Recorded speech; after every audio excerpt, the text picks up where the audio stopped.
BISD's freshman board member is served with a lawsuit to have him removed from his elected seat.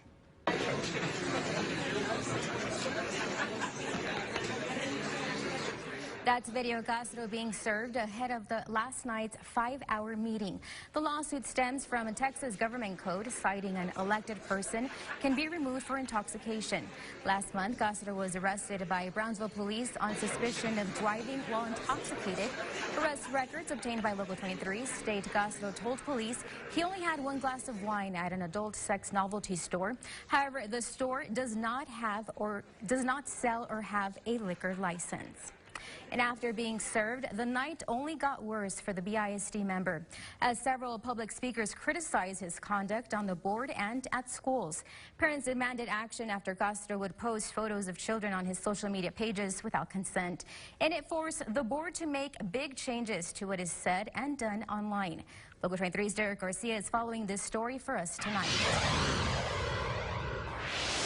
Brownsville Independent School District's board meeting was a contentious one, as critics of Erasmo Castro wanted to let the board know complacency is no longer an option. I'm going to keep talking for 2 minutes, and you guys can drag me out of here if you want to. But this is the second heated exchange between Zachary Blevins and the board. Last month, he addressed Castro directly about his conduct in the district and in police custody. Blevins has filed a lawsuit following Erasmo Castro's DWI arrest, and Tuesday he was informed he couldn't address Castro directly. The person who shall not be named, I guess Voldemort. I would love to see Mr. Castro himself resign, honestly. Our cameras caught up with Blevins following his public comment that almost ended with him being removed by police. Erasmo Castro, come get me. Despite the fireworks, the real boom came after a lengthy executive session, as parental complaints of Castro taking selfies with children without their consent and posting them online forced the board to make changes to their standard operating procedures.